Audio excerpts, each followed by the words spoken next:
This is a reading I'm going to do of Rafe Coleman. I got it seated here. Civil War veteran. Have a continuation to it being Rafe Coleman, Texas Cattleman. But it's done in two parts because this one has 116,000 words on it. A normal ebook, somewhere around 80. Gotta warn you about the ads. It's how YouTube makes money, somewhat. And they have gone to, instead of where mine were manual, and it would later on be that AI, excuse me a second here, AI would make a placement of ads every 6 minutes or so, which is difficult, I understand. The thing about it is, when they make money, I make money. And that's a part of the reason for having this. The real reason is to sell my ebooks. I have 31. 30 are published, one is not. And Smashwords holds the 30, smashwords.com. You can go there, look at Ronald Walker, look at Rafe Coleman, Civil War veteran, or Rafe Coleman, Texas Cattleman, or Decorated for Duty, or Summer Help Wanted, or one of those. At any rate, it will be pulled up. You will see it, and it says purchase and whatever. It's easy to do, but I'll lose money with you doing it that way. If you send me an email telling me which book you want to have, I will send you that book and give you a reduction, take $1 off, down to $5.99 instead of $6.99. Most ebooks, popular ebooks, are more than the $6.99. I am elderly, older if you will, and that seems a little ridiculous to me in some sense. But at any rate, you can see my email here at the bottom of this cover representation, and tell me which one you want. I will send it in an email as an attachment. After I have the $5.99, you can use Zeal at your bank, and it's super easy. Just sign up for it, and it continues. It's just like writing a check, only you don't have to pay for it. And I understand most banks now are charging for printing checks, which I don't really understand because we used to get them and whatever. But anyway, please subscribe to my channel and hit the like button. That helps so much with the AI search that is done by YouTube. And it's one of those things. This is about Rafe Coleman, Civil War life and after. Also contains portions of Carlton Brisbane, which I wrote about Carlton Brisbane in Decorated for Duty. It goes on about his life. He was raised as a Quaker, and they are pacifist, and he was shunned by the community when he joined the army to protect his fellow man, and he felt it his duty. We all do, I guess, to some degree. I was in the Navy. At any rate, do hit that like button. Subscribe and hit the like button. Your subscription does not have anything to do with your computer. It is only on YouTube page. And it doesn't bother, it doesn't slow down, there's no problem as far as the subscription goes. You can have thousands of subscriptions, and it will not slow anything. At any rate, if I think about anything going on through this, I will talk about it. There were, with this, I took a little license. There were men, let's back up here a minute. The supplies that the Confederates had were always diminished. They were never what they really needed. and sometimes didn't get anything, whatever. At any rate, toward the end of the war, the conflict, the Confederates didn't have enough powder to load their guns, and they were mostly flintlocks, mostly getting as much harm to you as you might do to somebody you're trying to shoot. Burn your hand, burn your face, whatever. The old gunners for the Navy were all burnt because they were near where the firing was going on, and when the flame and whatever came out of that fuse hole, when it blew up, they caught part of it. And so they looked burnt, and they were. At any rate, I'm going to start here. This is chapter 1. It's going to be lengthy because that's what people have asked for. They want to be able to stand and prepare food, wash dishes, do whatever they're doing, and work on the car, whatever, and listen to it being read. So here it is, but they want longer. I've been doing 35, 40 minutes or whatever because YouTube has a restriction on length of videos to some degree, but I don't know what they are and don't have a way to find out. Hold on to it. Whatever. This is starting near the end of the conflict, as General Grant called it. At any rate, here we go. Charge, came the order from Major Collier. Carlton Brisbane held his position. Wait. Not everyone goes in the first wave. Hold your positions, the count of 10, and do as we were ordered. Do what we practiced and run in a bent position and do a belly flop on the ground when you're close enough to engage. Be a small target and bring your wrath down on the Confederate line. If you raise your rifle into the air to reload, you will tell the Rebs where your position is. Load your rifle with it flat on the ground or as close to the ground as you can manage. Do not raise it up and do not raise your head until you are ready to fire. I'm going to change this. Give me a second here. That'd be a better thing not to do. Where is this? Aha, there it is.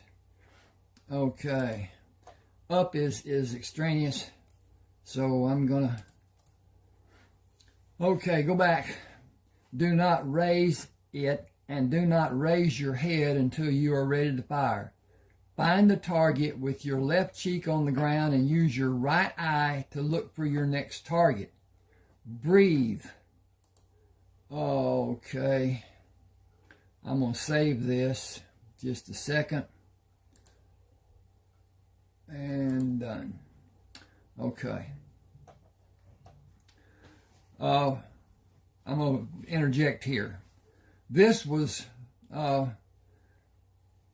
Rayford's method of fighting, Indian style, they called it. And it was not done as is most encounters.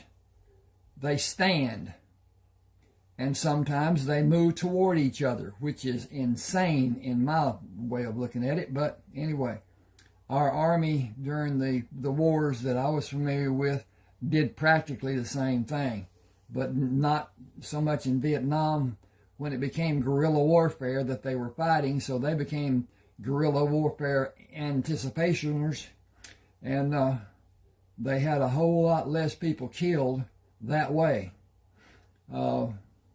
It's a shame that we spend so much money, so much effort on finding ways to kill another human being. But that's how it is anyway. Right now we have a conflict with Iran because they are close to making a nuclear bomb. And they are a rogue generation. The whole purpose is to kill non-believers. And it's one of those things. At any rate, where I am. Load your rifle with it flat on the ground or as close to the ground as you can manage. Do not raise it and do not raise your head until you're ready to fire. Find the target with your left cheek on the ground and use your right eye to look for your next target. Breathe in to fill your lungs and raise your rifle to sight it on the target and let part of the air out of your lungs. Hold it and steady the tip end of the rifle while you keep it in line on the target and slowly squeeze the trigger. Let the rifle do the work. Keep your nerve and execute your duty like your life depends on it. Keep your head down and stay small, and you may live to see the end of this day. Stay on the ground until you know it is safe to do anything else. But don't get up right away. Wait to be certain it is safe to move and you cannot see a target to shoot or have someone shoot at you. Men have been killed by men they thought were dead. Think about what you're doing and wrangle your body around to be able to roll away from the battle line to stay out of sight of anyone waiting to have a better shot at you. Roll until you are out of range of their guns. They are short on powder, and the range the bullet they shoot at you will travel is far less than the bullet you will fire at them. He looked at the line of men standing on the opposite side of the open field. We can go now. Do not stand straight up. Bend at your waist and knees and keep low, and stay low until you find a good position to fire from. Watch where the cannonballs are landing and move away from that area, but not far. Bent at his waist and knees, he moved straight at the men standing in a skirmish line, attempting to reload and fire again. He dropped behind the prone body of a man who was struck by a cannonball. He left one of the Henry rifles on the ground on his left side and raised the remaining Henry rifle, took aim and squeezed the trigger. He quickly pressed the left side of his head against the soft ground and levered a cartridge from the tube into the firing chamber, selected a target, and fired. After firing the rifle 6 times, he continued watching the Confederate soldiers and measured the time he judged needed for the heat in the barrel of the rifle to lessen. After firing 16 times, he moved the rifle away from his body to place it safely on the ground. He moved his left hand as low as he could reach down the barrel of the second rifle and pulled it up a few inches. Moved his hand lower on the rifle and inched the rifle higher. He caught the end of the barrel in his right hand and pulled it as far as his right hand could reach. Feeling the leather covering the butt end of the rifle, with his left hand he began swinging the butt away and gradually pulled the rifle in a circle over his head and around to his right side. He moved up on his elbows, pulled the hammer back, took careful aim at a clear target, and squeezed the trigger.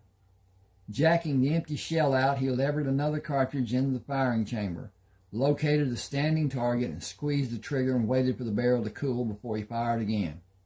He shot 16 times and reloaded the first rifle to fire 9 times before he stopped to watch the line of men move out of sight. Rafe Coleman asked, "Why did you stop firing the rifle? Are you out of ammunition? I have enough for both of us." Carlton smiled. Thankfully, the rebels are retreating. Gathering the spent rounds, he placed them in a leather pouch he kept on his left side and loaded both rifles. The day is over without a winner being declared. We lost men and they lost men. No doubt we will do it again tomorrow. Staying where I am seems to be the best plan for action for the next few minutes. I have been shot in my back 3 times, once in my butt, twice in the back of my left leg because I did not wait as long as I should have. The problem I have is knowing how long is long enough. Crawling on my knees and hands while holding the rifle muzzles to drag the rifles got me shot in my leg and butt.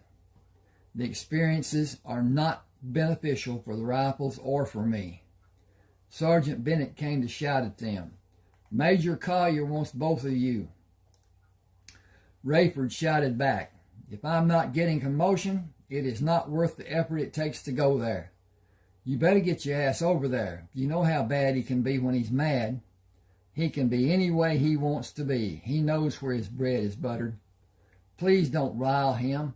We need you to be with us. You and Coleman, too." I will tolerate almost anything he has to say, but he will not exercise any of his self-righteous dominion over me. We have been down that road twice in the last 2 days. The old saying is, the third time is a charm. Carlton carried both rifles and did not salute Major Collier. Yes, sir, Major. Sergeant Brisbane, you are assigned to the 2nd Battalion Field Hospital. Take Sergeant Coleman with you. I told you to exercise chivalry, and you both disobeyed my orders with your animalistic tactics. I cannot discipline you or Sergeant Coleman, but I can move you out of my command. You are disruptive men. When you are reassigned, make sure it is not coming back under my command. Yes, sir. Thank you, sir. Rayford turned sharply and marched away from Major Collier with Carlton beside him. I intend to use the tactics I've been using, and no one will get me killed by having me stand as a target to be shot. General McClellan was as bad as every officer we had commanded us. Wait a minute. General McClellan was as bad as every officer we had command us. So sure, that could not be commanded. Who? Possibly. Okay. War is not gentlemanly. It is not courteous or chivalrous. It is stupid for anyone to believe. That is stupid for anyone to believe. Carlton remained grim. What is even more stupid is working under a doctor in another field hospital. I will not accept being assigned as Major Collier ordered. I am going to see General Grant. Get your gear, find him out, and come with me. This day will be an awakening or disaster according to what General Grant wants it to be. If he offers a drink, take it and wait to follow what he does. It will be a test. Do as he does, and the verdict of the test will be in your favor. I think I need a comma there. Let's see what it says. It says, no, do as he do. Oh, they stopped when 2 soldiers blocked the road. What is your business, Sergeant? Administration duties for General Grant. He is in the big tent in the center of the camp. The soldiers watched Carlton and Rayford ride toward the encampment. You did not follow instructions. I know those men, Sergeant Brisbane and Sergeant Coleman. What are they that you would disobey orders? Decorated men looking for a sit-down with General Grant. Are you brave enough to ask to see him? I am not brave enough to do more than salute and keep my eyes front and center when I meet him or anyone on his staff. That position may serve you well. They will be welcomed to his tent and probably enjoy a private meal with the general. We will be standing duty and wondering what kind of weather we're going to see. 2 soldiers took the horses when Carlton and Rayford stopped at the right side of the tent. I do not know how long we will be here. After a few minutes, let them drink. I'll tell you if you need to do more with them. Yes, sir, Sergeant Brisbane. General Grant knows you are here. You can go inside, sir. Thank you. Rayford, we are next in line. I hope it's a party and not a hanging. General Grant sat behind a large desk. Why would it be a hanging, Sergeant Coleman? Disobeying orders, sir. I countermanded the orders. Okay, let's make them those orders. Oh, S. Oh, we did that. Now let's just hit this little button right up here, and hit this little button right down here, and hit this little button right there, and hit that little button right there, and it's saved and download. Oh, I countermanded those orders. You are both advanced to the rank of lieutenant. You both received accommodations for services rendered. You are subsequently assigned to Colonel Jacobson under Major Nilsson. You will train the troops in any manner you wish to have them learn. You will not face opposition from Major Nilsson, and certainly not from Colonel Jacobson. Draw proper uniforms and new firearms and ammunition from the quartermaster. First, honor me by having a glass of wine. I will invite you for dinner tonight. Only previous plans were made for me. I will send for you at another time. Carlton waited for him to pour 3 glasses. Will you permit us to wear what we have now? We will not have an occasion to use the new uniform, sir. You will when I send for you. Wear whatever you like until then. Train the men to use your tactics so they can train other men. What is the wound count for you, Lieutenant Brisbane? Going on 18, sir. If I had you stripped and counted the wounds, would I only find 18? No, sir. You're a valuable commodity and a first-class fighting man, but news of your death would give encouragement to the other side. It would become their rallying cry. I cannot allow that. I cannot order you to stay away from the battles and remain in relative safety with Major Nielsen as much as I would like to. I doubt that you would obey my order if I did. Our being a part of the fighting force is the only way this conflict will ever end. I wish you could tell me that you have done enough. Let me rephrase that because I think I read it wrong. I wish I could tell you that you have done enough, that you have sacrificed enough. I have no precedent to perform such an act. I can reward you for your service and sacrifice as the President has done before and did again today for both of you. Bottoms up and join Major Nielsen. Thank you, sir. No more wounds, either of you. Rayford shook his hand. That is easier said than done, sir. You have the rest of today to prepare the group of men, and you could stay with Major Nielsen until you have the men of that group prepared and sufficiently practiced before you begin the training of another group. You have no need to take the field. Carlton placed the empty glass on the desk. I would feel like a coward, sir. We will do both with preparations and actions. I had no illusions of what you will do. Get busy. I'll always have someone wanting something. That's how my day normally goes. These are your directives and consignment orders. I wish I had 1,000 men like you two. We can have 100 men trained in short order, sir. I have an order for rifles coming that have a greater range than what you have now. I will form special attachments of qualified men. I will need both of you to act as instructors for those men using the specially designed tactics which both of you favor. Carlton saluted. We should report, sir. We all have a part to play, lieutenants. Unlike my role, your roles are free of restraints. After leaving the general, Rayford opened the packet containing the orders. I get every ordnance I want. I want 25 repeating rifles. Can you get 20? Can you get 20? Hang on just a second. I need to check on my progress. And we're doing well, it seems. And I didn't turn that light off over there. Okay. Remember that General Grant said we have no restraints. We will see how many come in a case and make our selection based on case counts. We are two special units with General Grant authorizing our choices. We will each start with 12 men. We will each have 2 new rifles and revolvers, and each of our 12 men will have the same number. Only officers are allowed to have Henry rifles. Will you feel more like an officer when you have the uniform to wear? Will you have very few occasions? Yeah. You will have, I got to get this up here so I can see it better, I guess. You will have very few occasions to wear it. Mount up and lead us to the quartermaster building.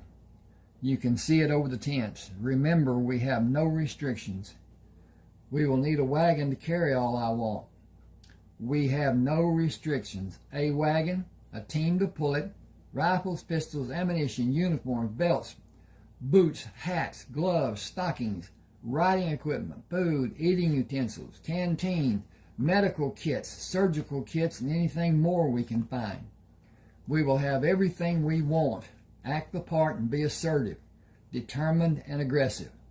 We have authorization directly from General Grant. Only a fool would presume to question our list of supplies. Our lives just got better on so many levels. We are officers with privilege under General Grant rescinding the authorizations. We are officers with privilege under General Grant. Rescinds. I left until out. Sorry about that. Need to get a drink. Oh, I can't get a drink because I ain't got it. It's over yonder. Give me just a second. I need to turn that light out and get the drink coffee. What I'll tell you about the war. The war didn't start because somebody declared. The war started because I can't stop him. Okay, whatever. At any rate, the war started because an agreement between General Beauregard and the commanding officer at Fort Sumter was that there would be no weapons supplied to Fort Sumter. And the first ship that came in did not have weapons of any form that could be seen. One of the following ships, and I don't know the count, one of the following ships had people who were marching with rifles on their shoulder, and cannon were visible. And the South fired, starting the Civil War conflict. It was Lincoln's desire that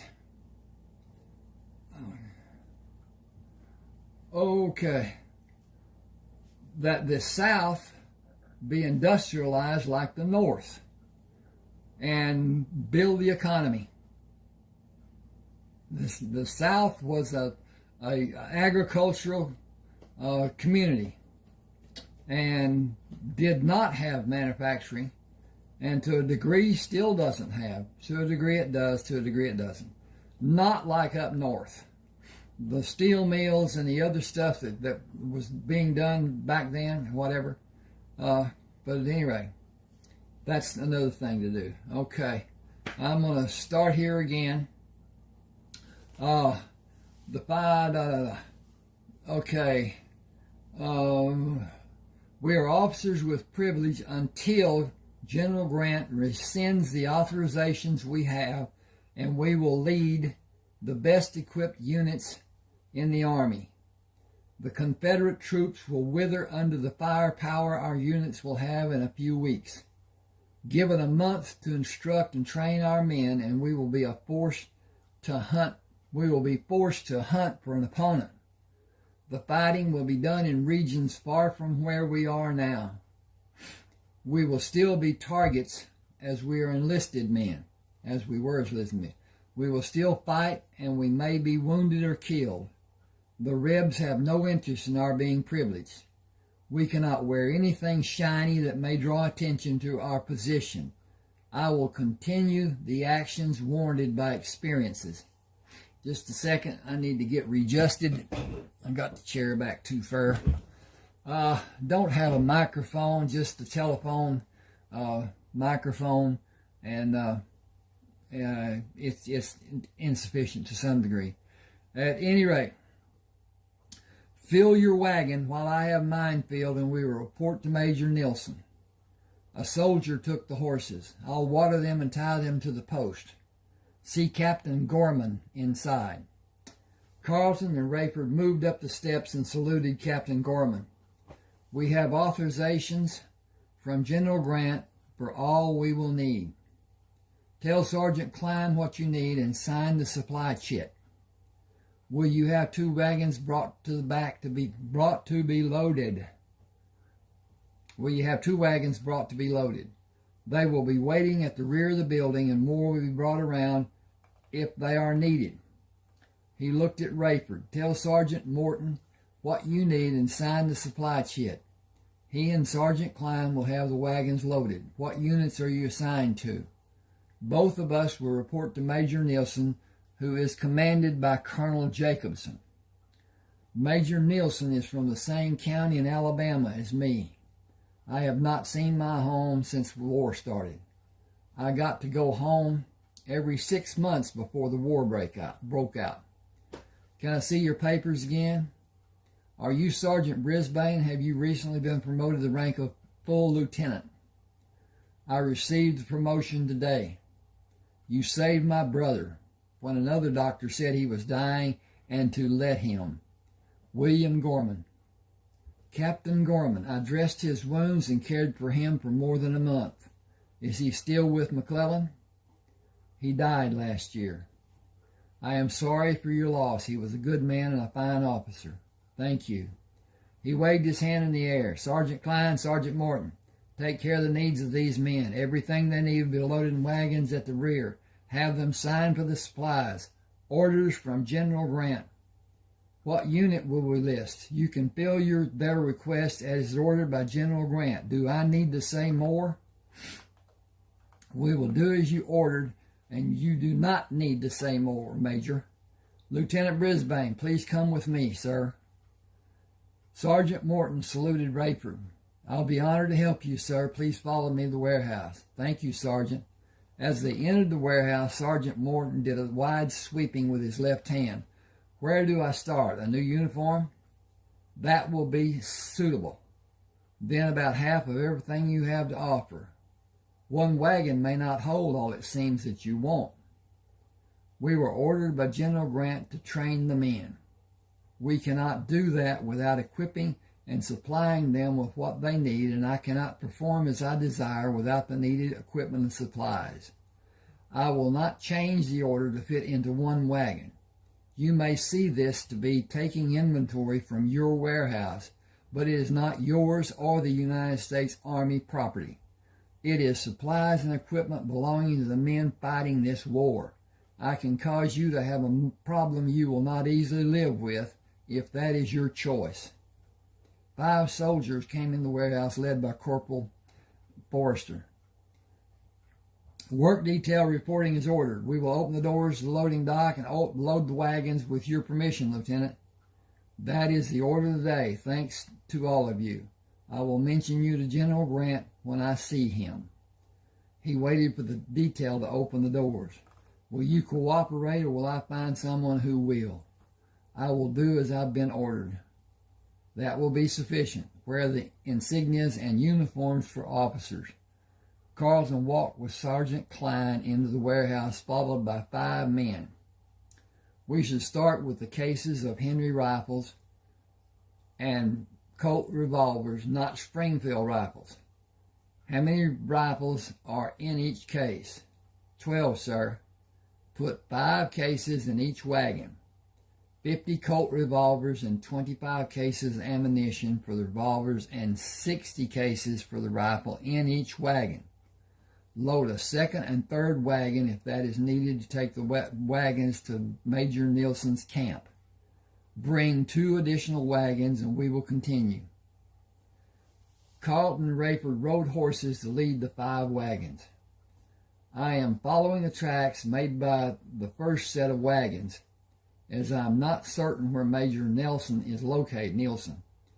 Captain Gorman told me his camp is 8 miles southwest of the main camp.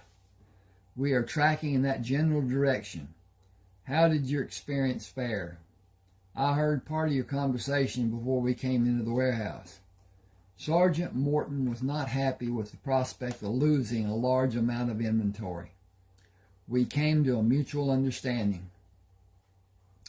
It is always nice to have a good accord with people. His remembering that I will see General Grant sometime in the near future brought about a completely different attitude toward my needs. Rayford stood up in the stirrups. I think that could be just, don't need the up. Okay, let's do this. Ding, ding, ding. Rayford stood in the stirrups. I see the coverings of wagons. We should meet sentries in a few minutes. And that should have, it do. Coming to the crest of a hill, they looked down on a large camp and waved at 2 men guarding the perimeter of the camp. Easing back on the reins when they came to the guards, Carlton held up his hand to stop the wagons. "I am Lieutenant Brisbane, and this is Lieutenant Coleman. Major Nelson is in the tent with the flag. Report to him, sir." The guards moved to see opposite sides of the wagons and moved back to their original position when the wagons passed by them. "Lieutenant Brisbane has been wounded more times than any man in American history. It is rumored that he has killed more than 1,000 men." Can one man kill that many? When he enlisted, he was carrying his own weapons. Rumor has it that he killed as many as 40 men a day on some days. With all the battles that have happened, it is not beyond reason for him to have killed that many and many more over the last 3 years. It has been said that tomorrow we will face the best soldiers the Confederacy has. That's the reason General Grant sent so many soldiers to help. The first 6 wagons that come in were loaded with rifles and ammunition. Lord only knows what's in the last 5. The top coverings were lashed down, the rear opening was drawn shut. The teams pulling the wagons were unhitched when the wagons were parked beside the other wagons in an open area west of the camp. Carlton dismounted and gave the reins to the soldier. "Give him water and feed. I believe we will not need our mounts for some time." He looked inside the tent and saluted Major Nelson. "Lieutenant Brisbane reporting for duty, sir." "Come in. Bring Lieutenant Coleman with you. I had a message from General Grant. You and Lieutenant Coleman will instruct our most accurate riflemen in new tactics, such as the American Indians of the Southwest developed." "That is true, sir, to a small degree." "The men are assembled at the wagons. Will you be able to properly indoctrinate them before the evening meal is served?" "How many men are assembled, sir?" 40 men volunteered. You will each have 20 in your squad until you increase the numbers. We brought 120 Henry rifles. More rifles will be needed, but ammunition for the different weapons being used by this complement of men requires separate storage for each caliber. Tomorrow will be a challenge for both sides. A major loss for the South will be turning point. I'm going to put something here. Just give me a second. Let's see where we are. Hang on with me just a second. And there's that. Hit that button. Go down here.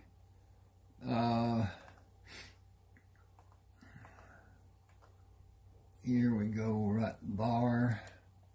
And we're going to hit this. Add that. Add that. Okay. Major Nelson said tomorrow will be a challenge for both sides.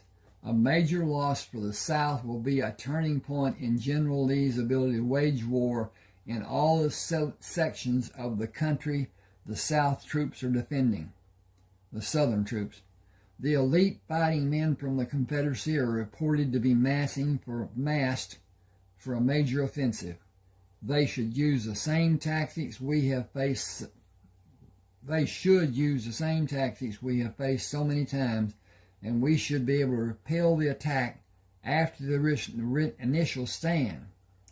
If we are able to diminish the number of men who will come into the field after the opening volleys, the attack as planned may have little effect, and we should defeat the charge. That will end the campaign. They will gather more men and possibly do the same the day after. If we are able to maintain our positions and, hang on a second, repel the charge that day, they will withdraw. We have the greater number of men and we are better equipped. The rifles you brought might be the difference to decide how the battle will end, and the Confederate troops may withdraw tomorrow.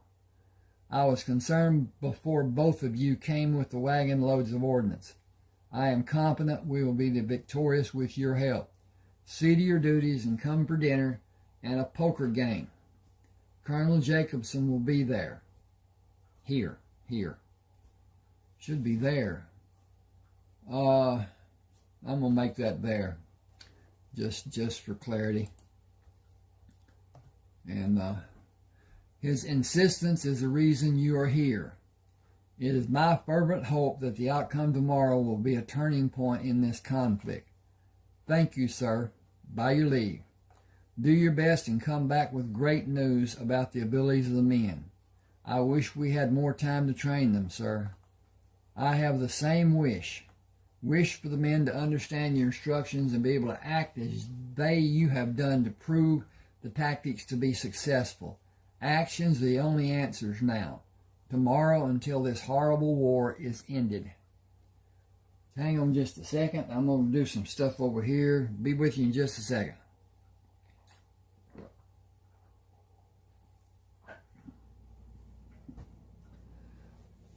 Carlton held the rifle over his head as he entered the clearing.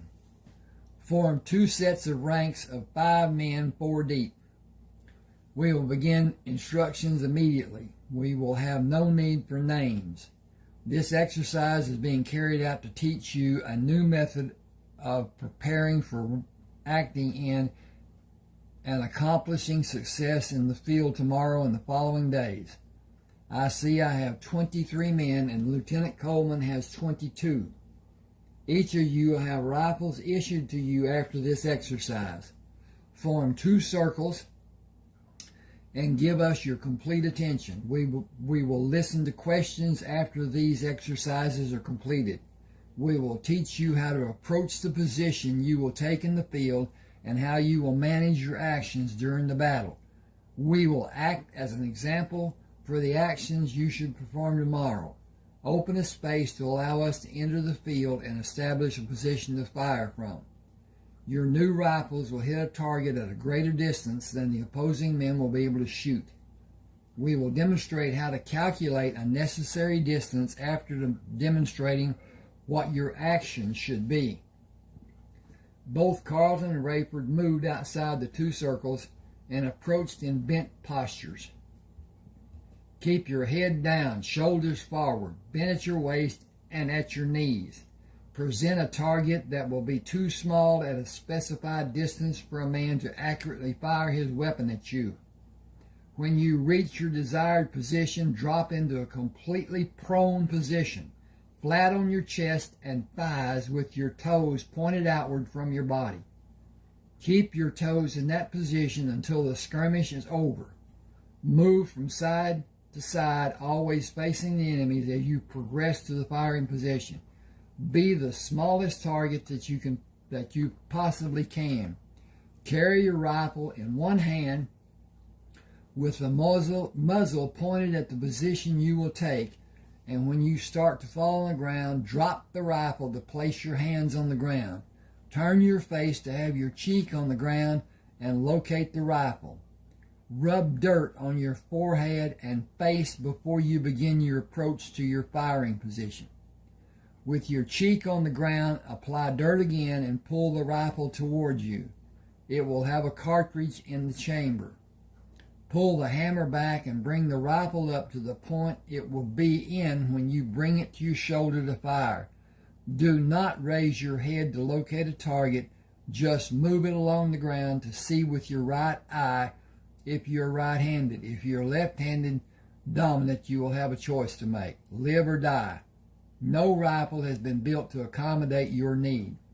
Shoot from your right shoulder and keep the target you offer as small as possible. I prefer to be on my elbows, but I have turned to be on my left side and fired from that position. Does any man think you cannot perform in the manner we have demonstrated? I will understand. It is not chivalrous or ethical. It is efficient. I am curious to know how long any of you have been in the field. Anyone who joined in 1861? No one answered. Has anyone been in this army longer than 3 months? 2 men said yes. What experience do you have in the field? None, sir. We were in commissary. Do any of you have field experience? No one answered. Everyone who has experience ever shooting a rifle take 2 steps away from me and from Lieutenant Coleman. The circle of men all backed away from Carlton. The circle of men around Rayford also moved away from him. That is encouraging. You will have time to become accustomed to handling the rifle, and we will demonstrate how the rifle and tube under the barrel are loaded. Listen to me, both groups. Action should be done in a prone position to let you continue to be a small target. This being your first experience in the field will guarantee a sore shoulder at the conclusion of the battle. As you fire the rifle, push through the pain. If you have means of securing padding of some nature to cover your shoulder, use it, but never allow it to hinder the act of firing the rifle. Watch where cannonballs are falling and move away from that position, but not far. The Confederates do not have powder and ball to fire the cannons more than 3 times, or the men using muskets will not have powder to load and fire at us. Give me your most concentrated attention, because this is as important as anything you have ever seen. Watch as we load the tube and the rifle. Remember how both are done. Your life depends on you being expert at doing them and doing them fast, but not carelessly.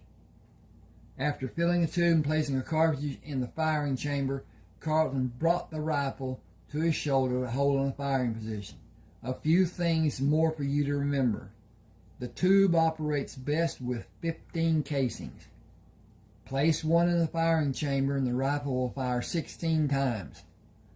When the flesh of a man is torn by a projectile moving at incredible speed, you do not need to shoot at him again. First, it is not needed, and when he is hit, the man will naturally fall. It may not be immediate, but it is a foregone conclusion. Find another obvious target, but consider the science of metal, such as a bullet passing through the metal bore of a rifle at a speed that is calculated in feet per second. Think about that. Feet per second. I will break it down. The projectile leaving this barrel will travel as much as 700 yards in less than 2 seconds. That equals more than 500 feet per second. Many of the men in the opposing army are firing muzzle-loading muskets. They can be fired and reloaded and fired again. The Henry rifle can fire many times while the opposing soldier is reloading. The problem is the rifle barrel will become hot after it is fired 8 or 9 consecutive times, if it is quickly fired over and over. I fire my rifle twice and wait a few seconds before I fire again and wait a few seconds. I never fire quickly after 5 seconds are expended, and when I do fire that many times, I draw both of my revolvers to be ready for a charge to be ordered by the opposing troops. I have wax holding the shells in place in the extra cylinders that will replace the cylinder I removed from the revolvers. I will not be concerned about firing and overheating the barrel of the revolvers, and I will have a cool barrel of the rifle in time to fire it 5 or 6 times after firing the revolver. Then I have a second rifle and a second revolver. I have the ability to fire 32 times with the rifles and 40 times with the revolvers and extra cylinders. In 3 years of war, I have never found that it needed to be done. I have had occasion to fire the revolvers during a skirmish, but seldom was that done.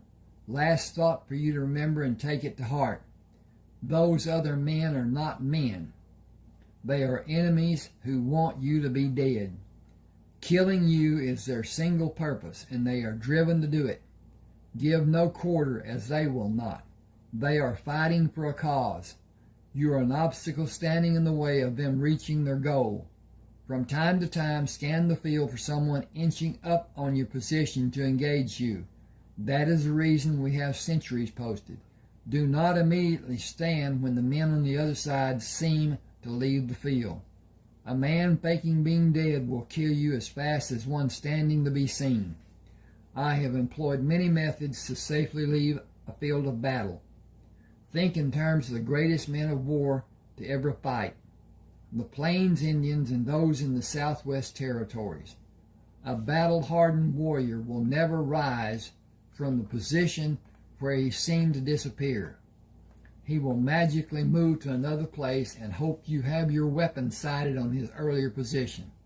Think like a warrior and use every act you can think of to remain alive. There have only been a few men who were active in conflicts that were never wounded. I am not one, and Lieutenant Coleman is not either. The question is not if we will be wounded, but when you will be wounded. Keep the thought in your mind and do everything you possibly can to continue living without being severely wounded. There is a huge difference between being wounded and being severely wounded. It is a matter of your skill, the skill of the men on the other side, and uncontrolled dumb luck. It is better to be good than lucky.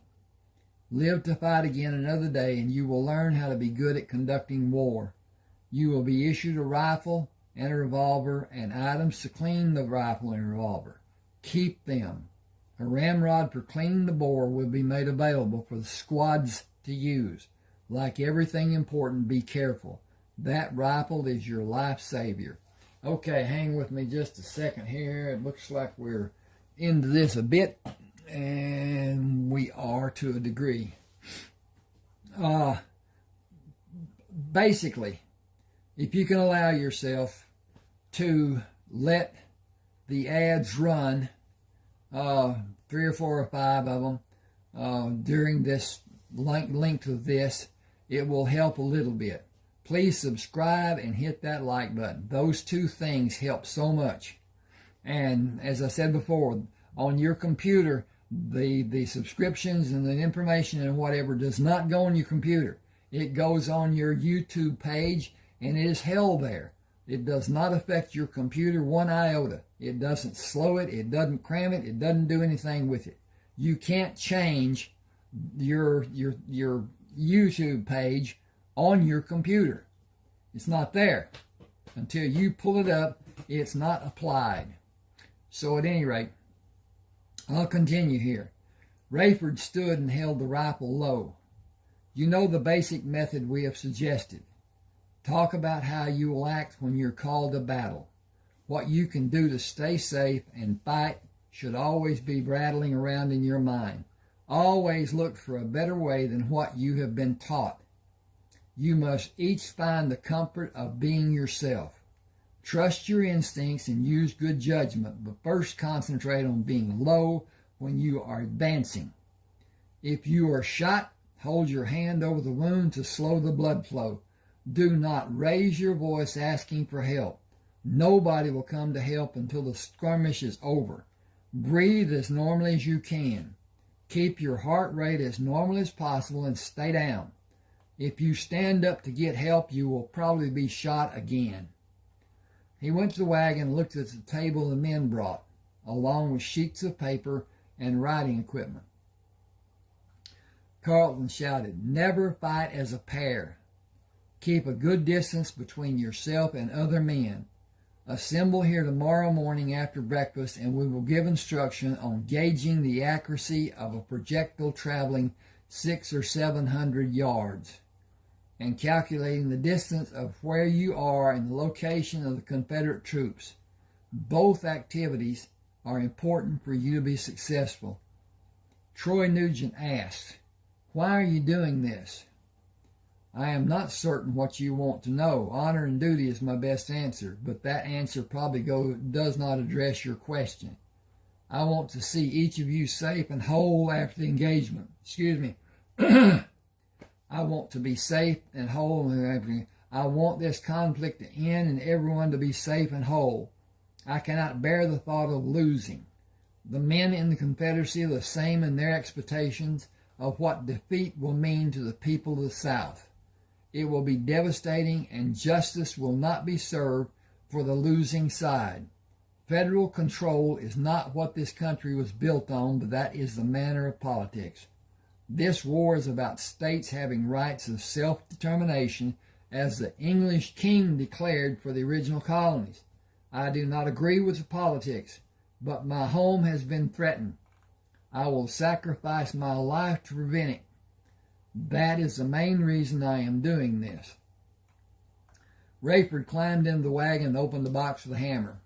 I will call out the numbers on each rifle. Someone should write the numbers and the name of the man getting the rifle.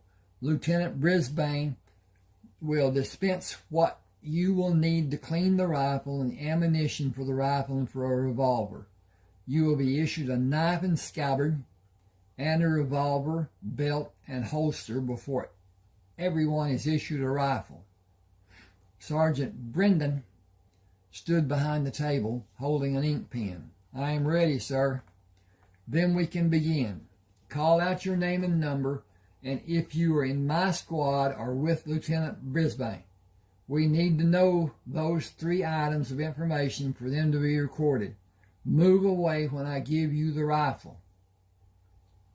Disbursement of the arms was quickly accomplished when Carlton took a rifle, pushed the lever down, and opened the chamber. First, push the rod down the barrel until you are able to see it enter the chamber and slowly pull it out of the barrel.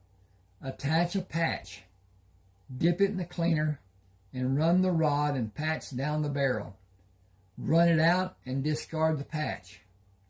Pull it out. Pull it out and discard the patch. Attach another patch and dip it in the cleaner. Run it down the barrel and pull it out. If the patch is relatively clean, run the rod into the muzzle and begin twisting the rod as you push it down until you can see it in the chamber, and remove it from the rod. Attach a clean patch and reverse the process by slowly pulling the rod up and twist it until it leaves the muzzle.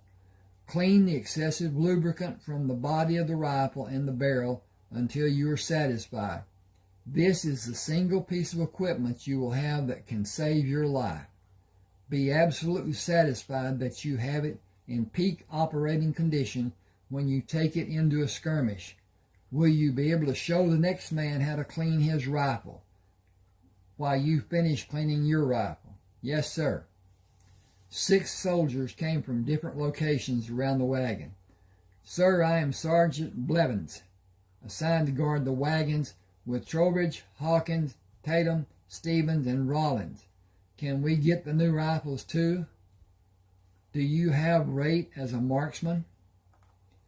I can bark a squirrel at 50 yards. I can put him on the ground while he's still on the limb with a new Henry rifle, sir. We are all skilled marksmen. I have a mission tomorrow. I can use each of you if you're willing to face a cannon crew or more than one. My intention is to eliminate every man who makes an attempt to use the mechanism the Confederates have to launch a cannonball at our troops. Are you accustomed to firing uphill? Take a sight and raise the barrel to compensate. The same is true of distance shooting, except I have specially loaded bullets with maximum amount of powder. They can be dangerous if they are not used within a few hours of being loaded and the projectile is pressed into place. They will accurately reach a man 800 yards from your position with proper use of the rifle. You will not be as accurate shooting from a standing position with that much firepower, and it is not known if soldiers we will face tomorrow have special rifles made in a foreign country that have a greater accuracy at a greater rate distance than the standard arms we have encountered.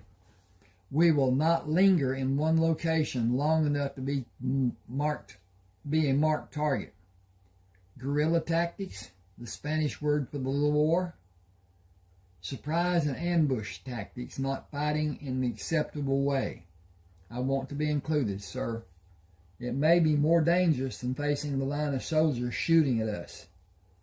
The extra charges in our bullets will allow us to be out of range of the standard weapons the Confederates have. I doubt that they will have a long-range weapon because Europe has promised they will not become involved in this conflict.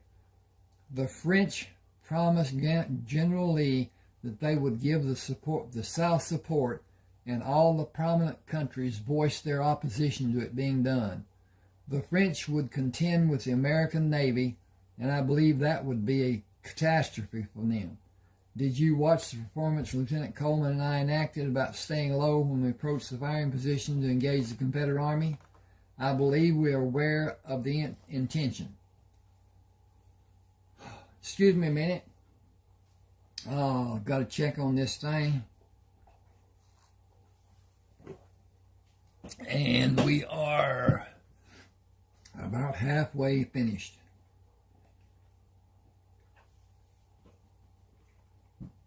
Okay. Will you, boy, will you school them about the correctness of their actions if their desire to perform is less than desirable?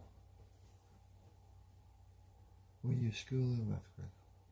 I will make certain they understand the danger of standing upright and allow the Confederates to bring their sights to bear on the outline of their body in sharp contrast to the background. Excuse me. No one should be defiant at the point of acting stupid and suffer a wound or be killed. Secure this area after the disbursement of the arms is finished. Allow no one inside one of the wagons for any reason. The wagons and the contents are protected by order of General Grant. You should allow him access if he comes here. No one other than the general has authority over them and the contents inside them. Please pass that information on to your relief. Instruct and drill the men until you're satisfied or until darkness prohibits more being done. I will, thank you, sir. Rayford found Coleman arranging the articles the horses would carry to the tents they were assigned. It seems you have the situation well in hand. This is the most difficult activity we will endure during this conflict. It is always a matter of placing something in a different location or elevation than the original position, while the horse patiently waits for the ordeal to be completed. How well versed are you in the card game called poker? Fair. Colonel Jacobson imagined that he is one of the best, and he likes to play pot limit or no limit. He will bet large amounts to make you withdraw if he thinks he detects your weakness. He will often use a smaller bet to allow later increases to the pot size when he believes he will win. With success, he will become obsessed with breaking us. He is not a friendly poker player. Should we take longer to finish the meal? It would only extend the night and diminish the time we have to sleep. The only answer is to beat him or claim to have nothing left for him to take. I like the thought of taking his money. That is what we should try to do after we store our belongings. Rayford gave the soldiers the reins to the horse Carleton rode earlier. Our saddles and bridles are marked. Come with me to Major Nelson's tent. Stay to see if he will need his horse tomorrow morning. He asked for his mount to be delivered after sunrise. We will have an early start and be in the field ready for the Confederate troops to assemble. I believe the noonday sun will see the battle occur when the Confederate troops routed long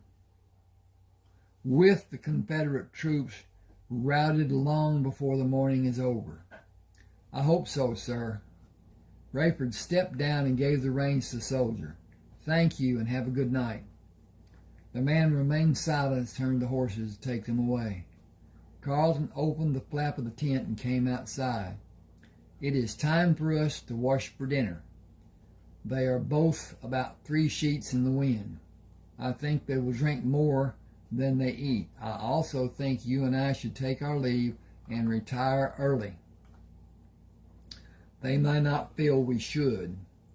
How do you feel about a fight between you and me, and if we are able to carry our argument outside the tent to settle it with a manly art? They may not be able to stand and follow us, and we can slip away into the night. Keep a bottle close by to enhance their coffee if they drink coffee. Neither Colonel Jacobson nor Nielsen acknowledged Rayford when he entered the tent and continued reminiscing about past campaigns and days gone by. They continued their pretentious conversation when the meal was served. Carlton and Rayford ate slowly and agreed with one officer or the other when it seemed to be wanted or to have relevance in the discussions. When the colonel and major grew quiet, Rayford tapped Carlton on his leg. "Help me take the colonel to the cot before we move the major to his cot.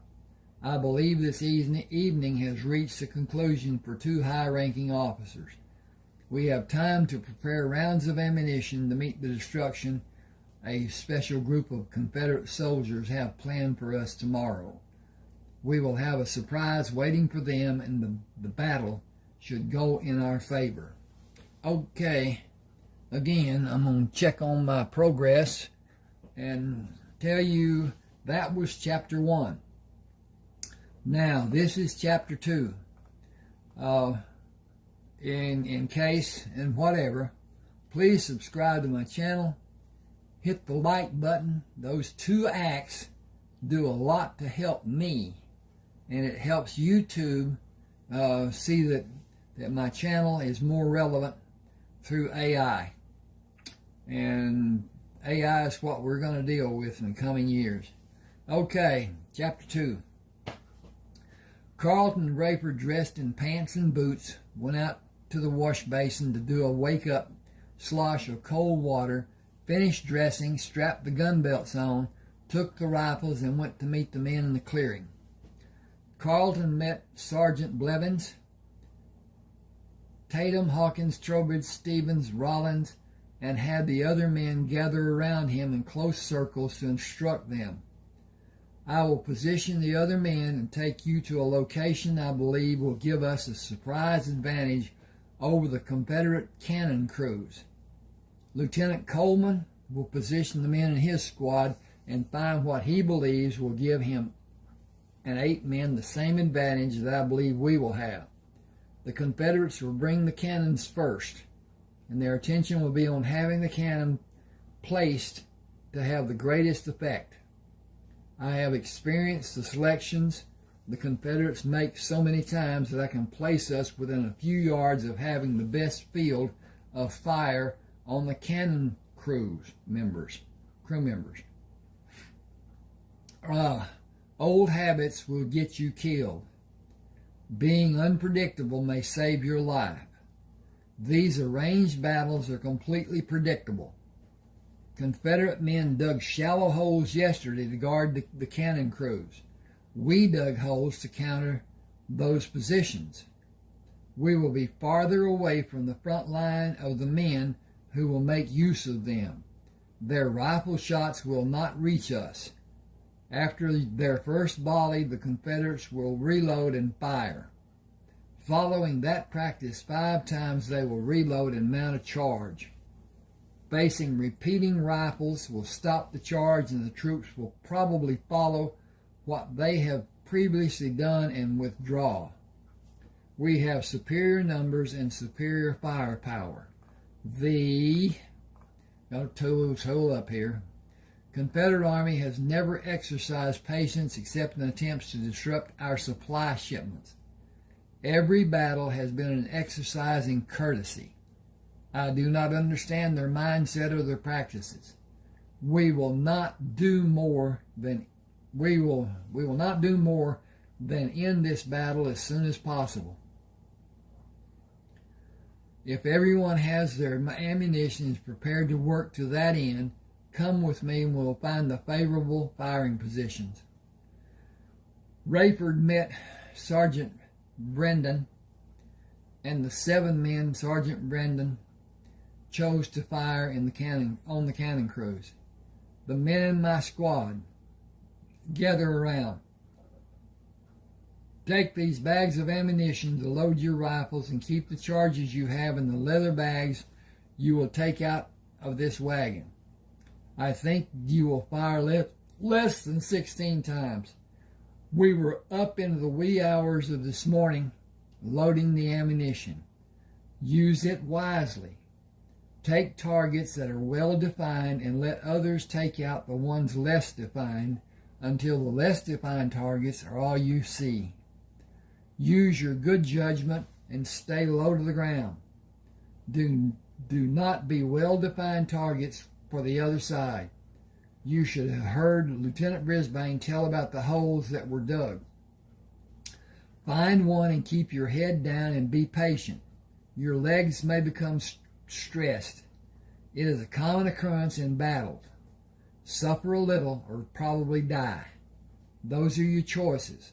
Suffering will only last a few minutes, as this battle will only last a few minutes if our strategies work. It will give you a few minutes to load your rifles. I will give you a few minutes to load your rifles, and we will take the field and wait for the battle to begin.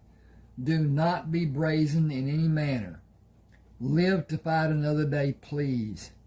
Do not wait for orders.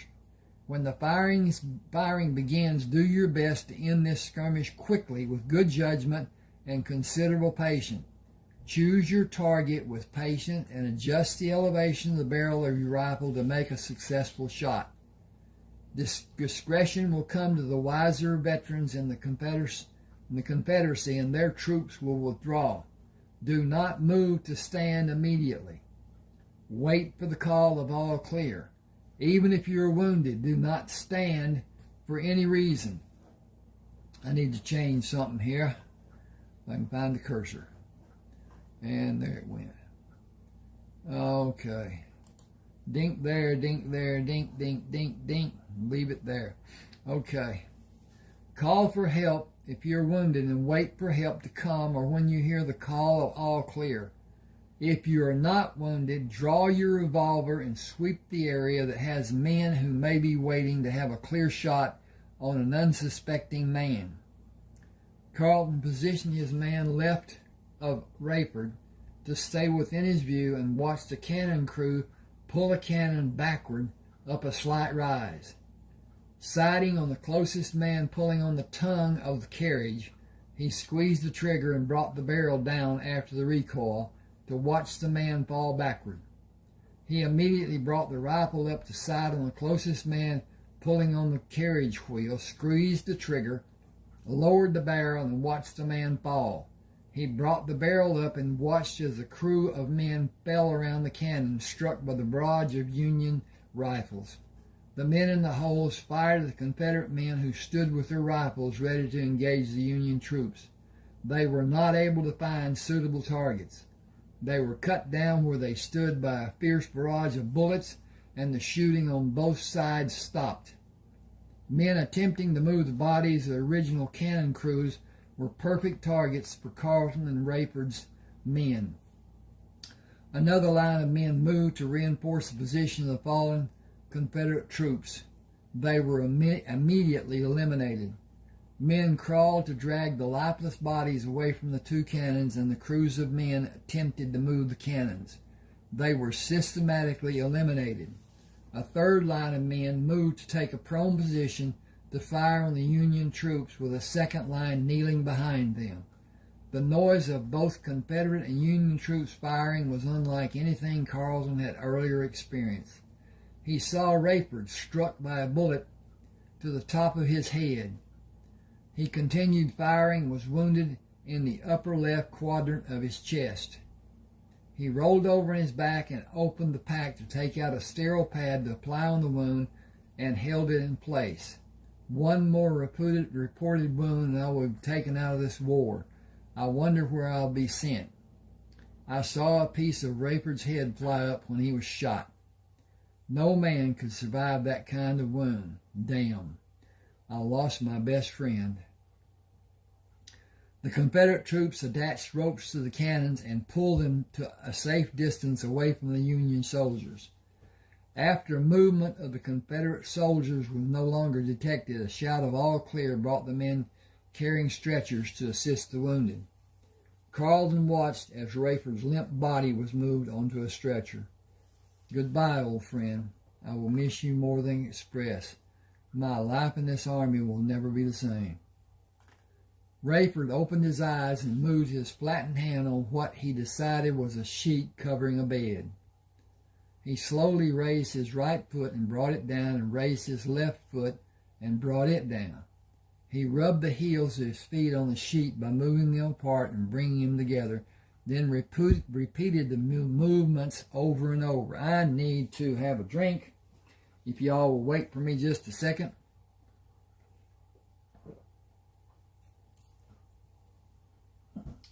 Okay. He heard the voice of a woman. I guess you decided to rejoin us. You have been unconscious for 3 days and nights. Can you tell me if you have pain? I am not able to see clearly. Looking up, I can see something that is the color white. Is it the ceiling? Yes, do you want anything? I am thirsty and hungry, and the right side of my head itches. Are my arms tied? You have restraints. You removed the gloves, and the nurse who was sitting with you placed the restraints on your wrist. You have an open head wound that should not be touched. I will notify the doctor that you are conscious. Rayford closed his eyes and listened to her footsteps. She must be a heavy woman, judging by the sound she makes walking. She drags her feet between steps, which is an indication of a short woman. Dr. Thomas McKinney came into the room. I have one question that had me befuddled since they brought you here. What were you wearing on your head? I am certain it saved your life. It is a soccer helmet I got from an Englishman. It was fashioned in the same manner the Plains Indians make a skull cap to anchor the prominent feathers of a full-length headdress. Well, it is badly damaged football helmet now. You can have solid food and liquid, but you cannot raise your head. I will suture the wound in a few days. The scalp was torn, and a furrow in your skull is causing swelling. Once the swelling abates and the skin edges are viable for suturing, I will proceed. You have restraints that can be removed until you feel you will be able to sleep. The wound is moisturized with ointment. A temporary bandage is protecting the wound. It will remain in place until the wound can be sutured. Sutured. I imagine it will be 3 to 4 days before suturing will be possible. Nurse Stanfield told me you were able to see, but your vision is not clear. That is a symptom of a head wound such as yours. Relaxing and closing your eyes will be the best help for the condition to subside and normal vision returns. I have patients who need me. I will check on you tomorrow around this time. The best medicine for your condition is eating healthy food and giving yourself time to recuperate. It will require more time than you will probably want to endure. You will not be able to continue in the Army. You cannot tolerate the repercussions of firearms in the battlefield. You may never be able to. I will stand in the doorway and talk to you. Repeat what I say if you are able. He went to stand in the doorway and spoke softly. Wellington Methodist Hospital. Can you speak a little louder? That was a test of your ability to hear. Your ability may be recovered in time. He abruptly turned and walked down the hall. Give Mr. Coleman anything we have in small portions to determine what he can tolerate tolerate solid food and all the water he is able to drink an hour after he eats. Keep him calm as flat on the bed as possible, with no head movement. I would prefer that he not move at all. That is asking too much from him, I'm certain.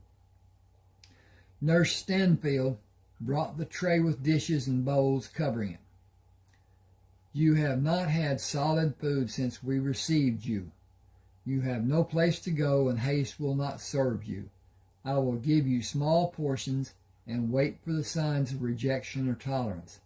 It is the only means we have to test if you can tolerate solid food. Why shouldn't I? Open your mouth for lemon custard without meringue. You will have an indication in a few seconds. If you become nauseous, this experiment will be over until late tomorrow. I was encouraged when you said you were hungry. That is a great indication that you will be able to tolerate solid food. How do you feel? Hungry. I will not have a problem keeping food down. You must wait for even the smallest portion. You must not raise your head. The pain you will suffer will tell you not to do that. The apparatus you had on your head deflected the bullet, or your life would have surely ended. Has surely been ended. What am I supposed to do when nature calls? As you have been doing, as we have been doing. They are normal processes. But I cannot turn on my side. You will only try once, and wisdom will come to you in a flash of excruciating pain. When will I be able to raise my head? After the sutures are placed, if you do not have pain. That may not be the case for some time after the sutures, possibly 10 days or more. 10 days is an eternity when I cannot move. Without the apparatus, your head on you. Excuse me. I gotta take a breath. I hope the persons who asked for this to be done enjoy this. I enjoy this. I enjoy reading my writing, and I am able to read my writing differently than I was in the exercise of doing edits. And it can never be overdone. There's always something, a word missed, a punctuation mark not placed, one place that should not be there, some word misspelled. I have the worst time with parameter and perimeter. And the English language is so much just not... at any rate. Okay. Without the apparatus you had on your head, no movement would be possible because you would no longer exist. Count your blessing. Close your mouth if anything negative is coming to the surface. Sleep when you're able. Do figures in your mind. Play a mind game. 10 days is nothing. I will be back in a few minutes to finish giving you food. Removing the bandage on the afternoon of the third day after Rayford became conscious, Dr. McKechnie applied ointment and placed a new bandage. I will suture the edges of the skin tomorrow at this time after rounds are made. You can attempt to raise your head after the sutures are finished. If you are without pain, you may be released a few days later. Observation time is needed to check for infection.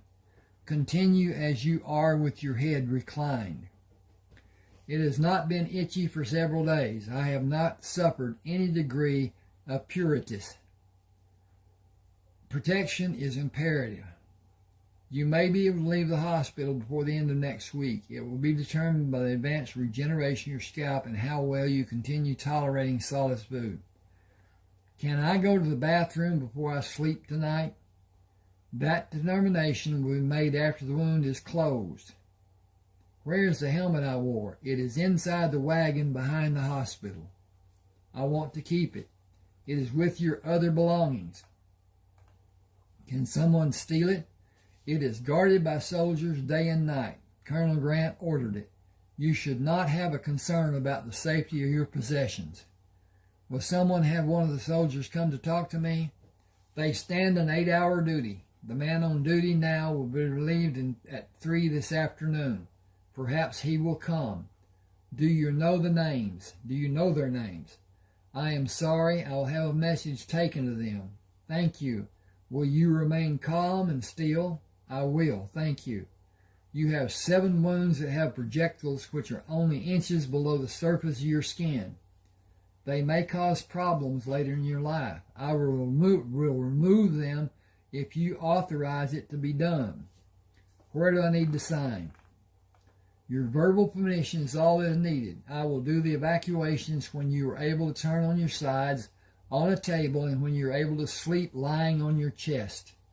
I sleep equally well on my back or front. I really have no preference. Give me a minute. I will attempt to perform 4 surgeries the first day and 3 others 2 or 3 days later. Other than the fact that I was shot, what happened to me? Why is my vision less than it was before? What will I find to be wrong when I can finally stand up? You will find that you are not able to maintain your balance. You suffered the trauma of being shot. Your equilibrium has been adversely affected, and you will have dizzy spells until your body decides to allow the trauma to dissipate. Dizziness is a term used to describe a range of sensations, such as feeling faint, woozy, weak, or unsteady. Dizziness that creates the false sense that you or your surroundings are spinning or moving is called vertigo. You will find that you have a vast range of problems that your body will attempt to produce a compensation in one form or another.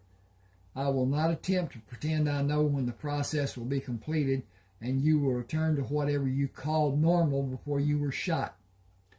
It is a mystery that has no absolute finality. You may never reach the state you developed through your growth years. You may find you have improvements in certain skills where you were previously deficient or completely lacking in before being wounded. Some may be novelties, while others may be great improvements, physically, psychologically, or cognitively. Your level of awareness indicates that changes have been propagated. It may be years before you are fully aware of the true extent of the changes. He went to the door and turned back.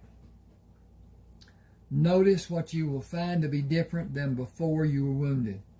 If it is likely to enhance your life, build on that trait. Embrace and nourish it.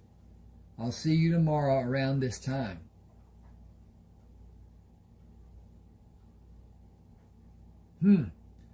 Got a noise somewhere.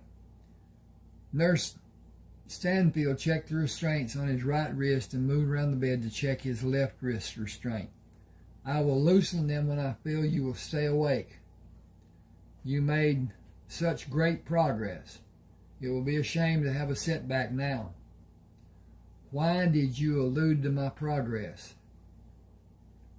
So many indications. Solid food the first day. Wanting to take care of your toiletries. Exercising patience when getting out of bed is one of the strongest desires. I need to check on 2 patients. I will not be gone long. I am stationary. I cannot move. I have been fed and cleaned, and I say that I have been nursed. Guess I can say. Hope you and other nurses know how grateful I am and how embarrassed. Thank you for all you do. Rayford heard a door down the hallway open and close. I have not heard that sound until now. It was definitely a door moving. Is my hearing improving? Is there a reason I have not heard the door until now? Being immobile will not be something I will miss doing in my old age. Heavy footsteps in the hall drew his attention away from considering his possible gain in hearing. The sound of footsteps stopped at the doorway. Lieutenant, I am Sergeant Tyrrell. I have been standing guard duty at your wagon. Can I do something for you? Anything, sir. Can you sit with me a little while? I have not had news of happenings for these many days. I don't know where to start, but the Rebs moved south right after the last battle. They lost over 1,000 men. The rumor mill says they will mass down south and fight down there. We won't go down to help and leave this area open to be attacked. I am due for a discharge. 35 years in the Army. It's all I've known since I was 13 years old. I was a tracker for Colonel Griswold for 8 years, then his advance scout for 6, and I brought in meat for 2 years before Colonel Taylor took his command. He brought a pair of Indians to track and hunt. About a week after he took command, they took off and never were seen again. I tracked them for 2 days. They were headed west and they were making dust on the way. I was with him 3 years and got an assignment to be an instructor at the military academy. I was there until the war started. I turned 48 2 weeks ago. I don't know what I will do with what's left of my life, but I will not stay here. I hear trapping out west is a good life. If you like being cold, I want a warmer climate than the freezing weather of the places you will live to trap wild animals, and wild animals may be a problem for you in those cold regions. I will go to Texas. Nacogdoches has a warm climate, but it is not as hot as my home was near the Gulf of Mexico. I have no one to take with me that will be a hindrance. Full-time night woman? I have been a soldier and concentrated on military life from the day I enlisted. I wanted to improve and study everything I had an interest in, especially medicine and cures for diseases. Holistic remedies in diet, exercise, physiological and psychological therapy, spirit therapy, and herbs to heighten cures, and anything I might be able to use to help people. Bad people exist and they do bad things to other people. I believe it is our duty to stop those bad acts before people are injured or killed. It may be far in the future before I'm able to do anything. I am not able to move, not even to turn my head. It is held immobile and I have restraints on my wrists. The doctor and nurse asked me to keep my feet on the bed. My eyesight is not normal. It has only been 8 days since you were brought here. You know a lot about medicine. How long does it take for a cut to heal? It has smooth edges and not torn like a gunshot wound. Your skull was injured too. You can't say what you have or how you are for at least a month or even more. You can't say what you have or how you are for at least a month or even more. You aren't what you were, but what you were is still here. Only the part that ended is important. I can't see anything about you that ended. Can you? Is everything about you still working? No, I think my sensory perceptions are greater than they were. What way? I hear better. The nurse told me to speak up because you had less hearing than is normal. I was taking liberties with the doctor when he spoke softly and said Wellington Methodist Hospital. I found it to be humorous. I cannot explain what it seemed to be, but I asked him to speak louder. He did not find my question to have even the slightest bit of humor. Are you enjoy being here? I am enjoying the fact that I am alive. The Confederates had the ability to shoot farther than I estimated they could. Half-inch lower in the bullet strike and I would be in another dimension. I am very much enjoying being alive, which brings my thoughts to the wagon you say is mine. I have no wagon that I'm aware of. Excuse me a second. I'm going to do this again. This time.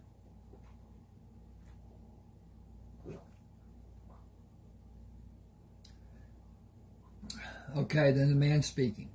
General Grant had us bring it to the hospital. Following the ambulance and brought you here.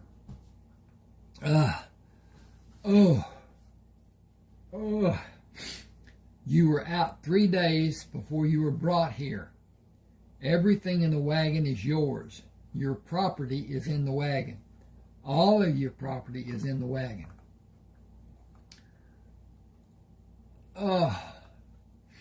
That is a surprise. I have no recollection of having property. I don't know. No one is allowed in the wagon. We have written orders from General Grant to protect it with our lives. He placed his hand on the bed and leaned closer to Rayford. I better go. Albers will be wondering where I am. None of us sleep during the daylight hours. How many men are with you? Joseph Albers, Henry Clarendon, Clyde Oliver, and me. We are all due to retire, and we can't go back to our homes. We joined the wrong side. I cannot understand that reasoning. The South didn't have an army before for me to join. We didn't have a part in the war being started. Politics did, and greed from the North. This war is nearing an end. Every battle we are in, the Confederates lose. They are growing shorter on men every day. Their supplies are almost non-existent, and they are fighting in too many different areas with too few capable men. I believe that one major campaign will be the last. But even the Confederate leaders are not sure how they can pull men away from those concentrated areas to mass the number of men needed to mount an attack that might allow them even a small chance of a victory. If I am right in my estimations, the loss of men in the big... I'm getting gooky here. The loss of men in the big battles will decimate the number of fighting men in the different areas they are holding, and all of the Confederate army will be lost. Battle by inevitable battle, and peace by inevitable peace. That won't help us. We are from Mississippi and Alabama. That does pose a problem. I plan to get clothes that do not scream out to anyone that I was a Union soldier, and I will take nothing with me that has a identifying mark of the Army, and go to West Texas for the rest of the summer and take cattle to Matagorda Bay and stay in South Texas for the winter. Next spring, I'll plan to go to land I inherited in Northeast Texas. I joined the Army when there was only one Army. I have no affiliation with either the Union or the Confederate Army. I am useless as a soldier in my present condition.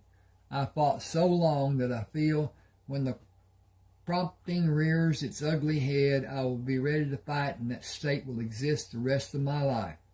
Just as soon as I can stand to get to the fight and be able to identify my adversary or his location should sight be limited. You may need help doing all that you want to do, and we have nowhere to go. If we can get the same style clothes and wagon, will you allow us to go with you?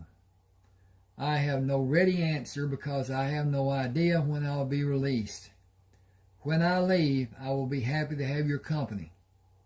We will need to agree on certain conditions, but we cannot cross that bridge until we come to it. Everything is too uncertain for me at this time.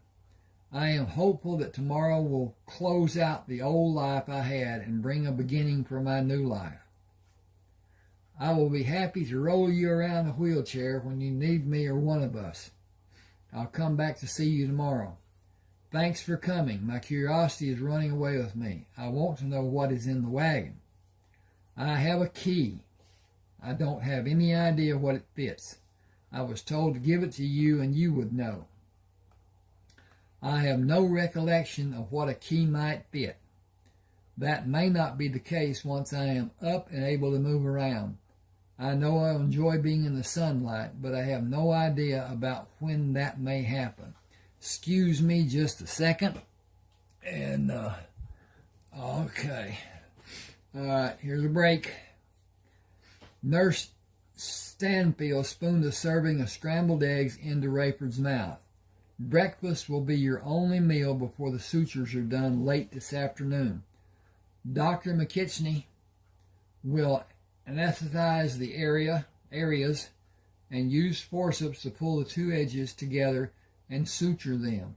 You can have food after the sutures are placed if you want. You may delay eating if you feel nauseous. I do not think I will feel anything except relief that I will be able to move my head. That may not be possible. Dr. McKechnie will decide if that will be allowed. You have not shown any progress. What progress should I have shown? I am completely immobile. Your speech is the same. You have not asked questions about anything. You have not asked for anything. I am a soldier. I have been for the greater part of my life. Soldiers wait for orders. We never ask questions. I am anticipating getting out of this bed. When is the only question I have. Dr. McKechnie may not allow it today. If he does or if he does not, I will comply. Finish the rest of the eggs. I had all I want, thank you. Rayford heard footsteps in the hall. They stopped at the open door. I'm Clyde Oliver, sir. Will you be able to visit for a few minutes, sir? If you dispense with the title of sir, please. I am a patient, not an officer. No, sir, can't do that, sir. Come in and pull up a chair.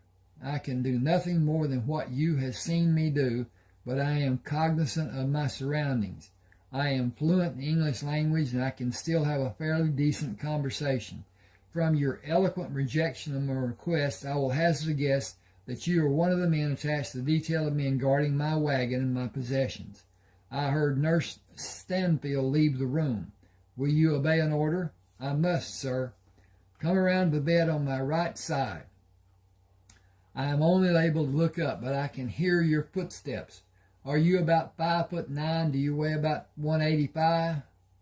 You have not seen me. How can you know those things, sir? I heard you walking in the hall. Your strides indicate your height, and the heaviness of your footsteps is an indication of your weight.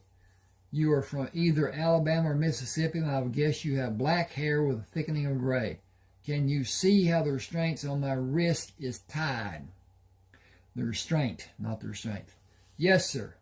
I will not order you to untie the restraints. I will ask you to do it in the one on my left wrist. Neither of them are necessary.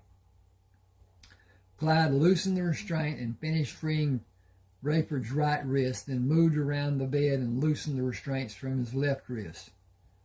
Rayford held his hands up to see them. I have wondered about the extent of my lack of ability to identify an object closer than the ceiling. I can see my hand perfectly. My near vision is obscure as I cannot distinguish the ceiling. My far vision is not affected because I can clearly see my arms and hands. I have not been restricted in movement for reasons that elude me. Back up. I have been restricted in movement for reasons that elude me. I believe it is for the convenience of the nurses. I have no intention of doing anything to my head or the bandage on my head. They have an unwarranted fear that I might.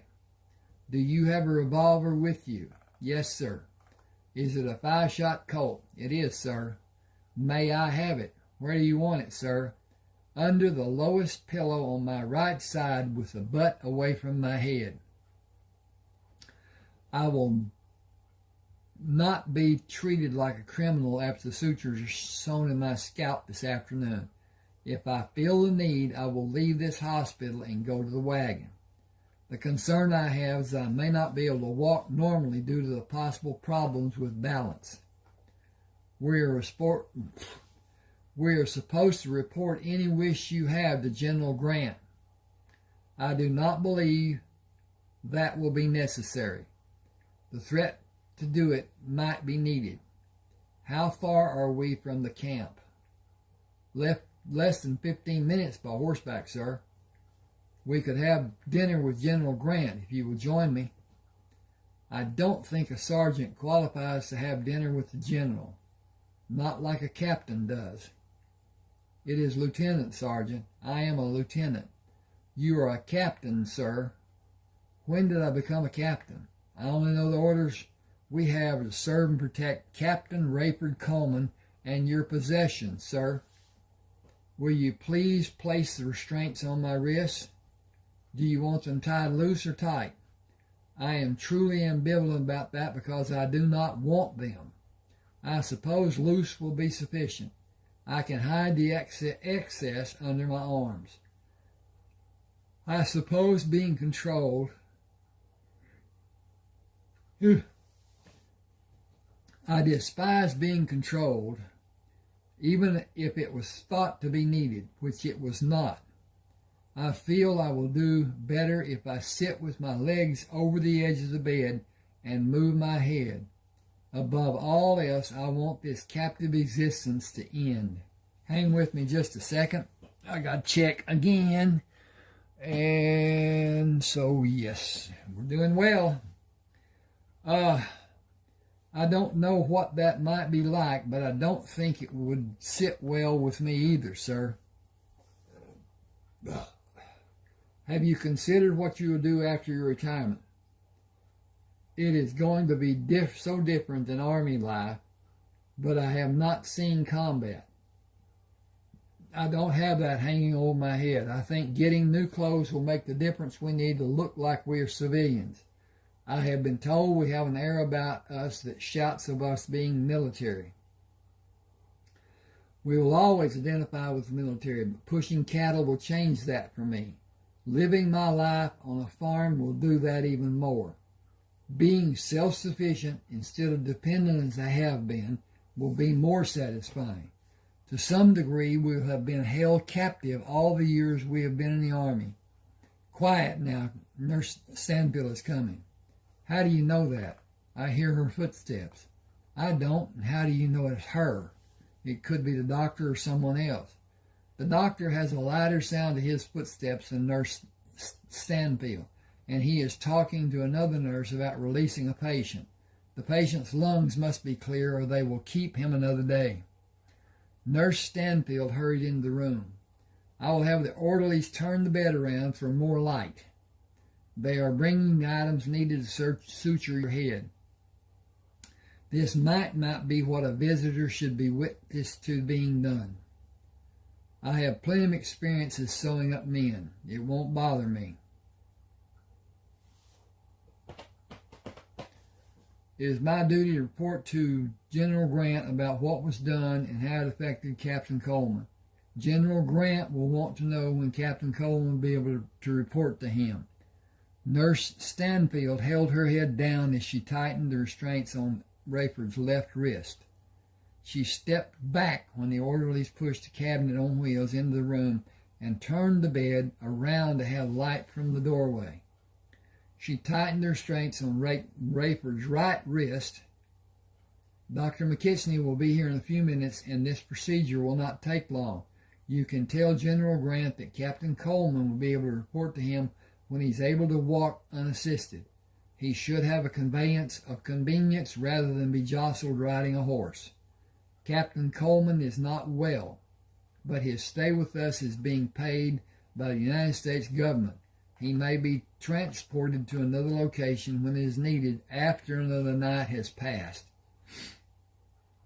Dr. McKitchney instructed the hospital orderlies to bring the cabinet into the hallway and push the bed closer to the opening of the door.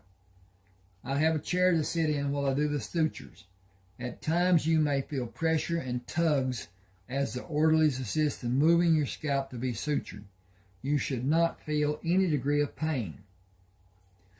I am ready, no matter how much pain I may need to endure. Proceed, please, doctor.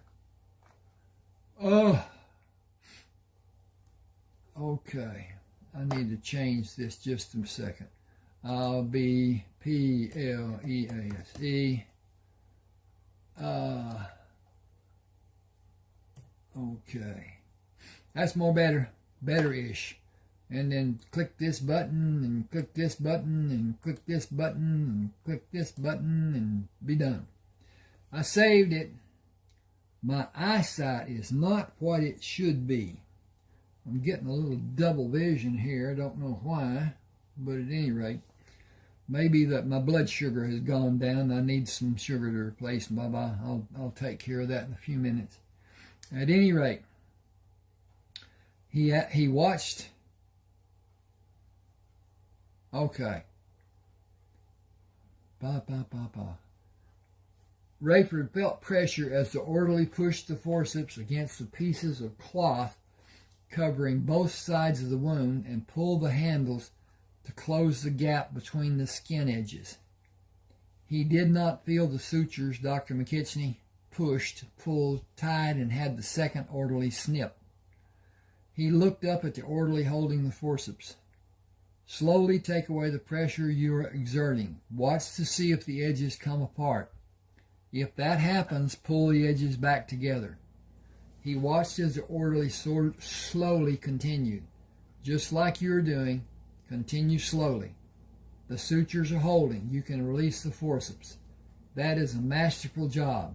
Well done, everybody, especially you, Captain Coleman. I will apply ointment and a bandage. You are free to do as you like when that is done. Do be careful and do not be blindly optimistic. You may have sensory perception disorientation. Do you mean I may have double vision and vertigo and other maladies? In a nutshell, yes. But I have the freedom to move my head within reason. Whoa. Okay, if I can find the cursor here, this should have a question mark there that is not there, but is now there. Okay.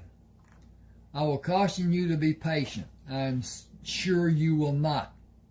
I will finish in a few seconds, and we will assist you in one activity of sitting up with your legs extended over the edge of the bed, with the calves of your legs against the edge of the bed. I have several questions to ask about this first experiment. He placed the last piece of tape on the bandage. Move the bed back against the wall and we will proceed. Captain, please allow the orderly's freedom to bring you to a position that you can move your legs over the edge of the bed and sit up. All of that should be done carefully and slowly. Hang on a second, I'm going to carefully and slowly check on my experimentation. He stood away from the bed and watched Rayford for indications of pain or distress. In an upright position sitting on the bed, Rayford moved his head down until his chin rested on his chest and held that position for a few seconds. So far, everything is working fine. Please maintain that position a little longer. How is your vision? My far vision is normal. Near vision has not returned to normal, but I believe it has improved slightly. Let them help you swing around and drop your legs over the edge of the bed with your hands flat on the mattress covering. When Rayford sat on the bed as the doctor instructed, he turned his head to look at Clyde. I am happy to see you, Sergeant. Dr. McKitchney interrupted. You are exactly as you should be. That is an excellent first step in your therapy for now. Hold that position and move your head slowly in every position you desire. Rayford looked at Nurse Stanfield, Dr. McKitchney, both the orderlies, and Clyde. Thanks to each of you for being here for this glorious day. My life came within a thread breadth of being ended, and now it has started over. All because a soccer helmet with layers of leather laid over and over and over that deflected a bullet intended to end my life. Is it possible for me to finally stand on my feet? Can I have that sign of progress? Are you feeling normal? Yes. Your stamina may be less than you imagine. Your muscles may have atrophied and a lack of balance may not be detectable from your present position. You will require physical assistance and a wheelchair. I very much want to be in the light of the sun. That will make me extremely happy. Let the orderly stand beside you and help if it is needed. Talk to them and listen to them. You can go outside by using a wheelchair. Do not attempt to stand or walk. I need your promise. I will glory in being outside, and I will act as a sane person should. I promise to remain seated in the wheelchair today. Tomorrow will be another day with its own promises. Gentlemen, if you will. Slippers first, but not slipping. It will be a blessing if you have the slippers and do not have a means to slip today or tomorrow.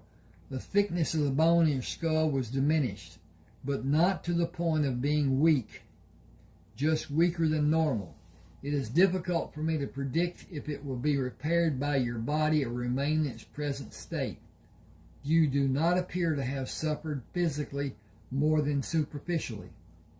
When the evacuations of foreign objects in your body are accomplished and you feel stronger, you will have my release to join the activities ordered by the Army, particularly General Grant. He has been persistently insistent with messages. He is not a man to be taken lightly. What were the messages? He is concerned that you are not being properly guarded and so many other concerns, but no demands. It is not that I am taking him lightly. That would be extremely foolish. I cannot answer most of his questions. No medical person can. You have special needs, and a book with instructions telling how your case should be properly administered does not exist in my world. I can do nothing more than tell him you will be here another week or longer. Rayford slipped over the edge of the bed and stood solidly on the floor. It must be the magic slippers. I am up and perfectly balanced. Can I get a ride into the great outdoors? Sergeant Oliver left with the hospital orderlies. I'll bring the wheelchair, sir. I can do nothing more than wait for you, Sergeant. I am ordered to refrain from strenuous efforts of questionable nature or duration. Dr. McKitchney pushed the bed against the wall and pulled it back. You could open the window to experience the greater outdoors. That act would break one of my cardinal rules. I never stand in front of an open window. Why do you have that rule? Sergeant Oliver's bringing the wheelchair. I know, I heard you tell him to bring it. He is nearing the door with the wheelchair. You have no way to know what that because you have been looking at me. You could not see a shadow or a reflection of light. I heard the wheel noises. I hear them as he is approaching the door. Sergeant Oliver turned to bring the wheelchair through the doorway. Here is your new ride, sir. It is remarkable that you're able to hear the sounds made by the wheels of the chair, Captain. Your hearing is exceptional. Can I get a deck of playing cards? I will try to find one for you. Do you want the deck today or tomorrow? When it is possible. I will send an orderly. General Grant will question the purchase. He will understand. He has been such a stickler about every change. I wonder about his understanding. I seriously doubt that he had an interest, probably an aide attempting to seem relevant. Then my concern is not needed. General Grant deals with major problems. He must make decisions without pertinent information to guide him through the process. I doubt that he sent even one message concerning my physical being or welfare. Would an aide sign General Grant's name? It would be a major offense if it was done. Every message has his signature on it. He wants you to be in complete control of your facilities when you return to duty. Excuse me.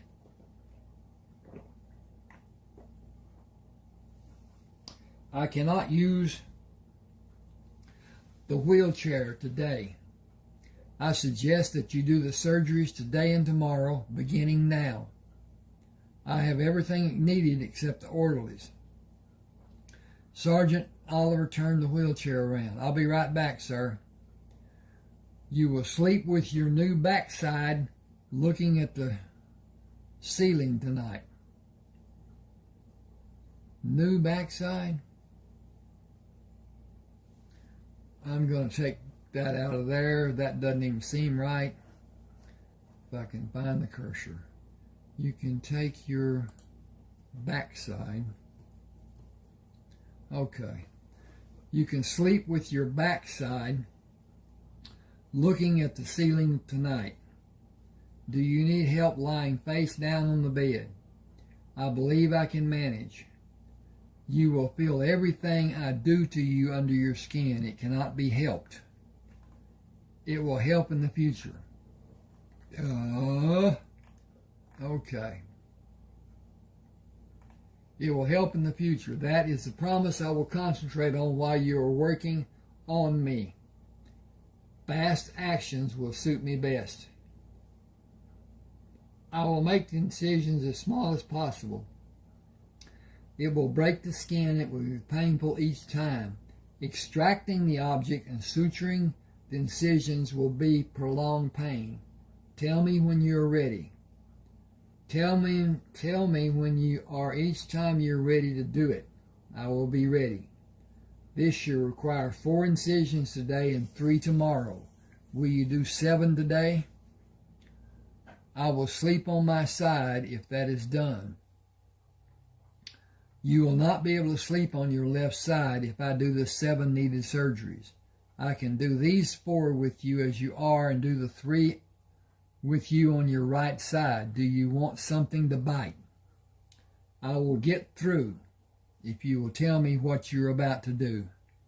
Prepare yourself. I am beginning the first of the 4 incisions. They should not produce a great amount of bleeding. Rayford did not move and remained silent while the cutting, probing, medicating, and the scissor snips of the final sutures. You did remarkably well. Can you roll over on your stomach and to your right side to allow the last 3 to be done? I will not make the incisions near or on the old scars, but over the objects. The deeper one is less than an inch under the skin and in the muscle. It will cause you the greatest pain. Rayford moved to be on his right side. Sergeant, I need to have a message taken to General Grant, telling him I will come to his tent early tomorrow morning. Dr. McKechnie nervously waves his hand. I cannot condone your traveling for 3 days. I am sutured and bandaged. We are waging war, Doctor. I am needed. I would go now if I could be there before evening comes. General Grant will leave this area the day after tomorrow for a campaign in the South. You will not be released to go with him. That leaves as my only prerogative to see him before he leaves. Okay, this is coming up on chapter 3. I'm going to end here and ask that you please subscribe, hit the like button, share if you will to people who like to read, and there's a fourth. Whatever. At any rate, if you want a book, send me an email at that address telling me what you want and we'll get together. All right, thank you for being with me. Do subscribe and like. That is so important. Thanks now.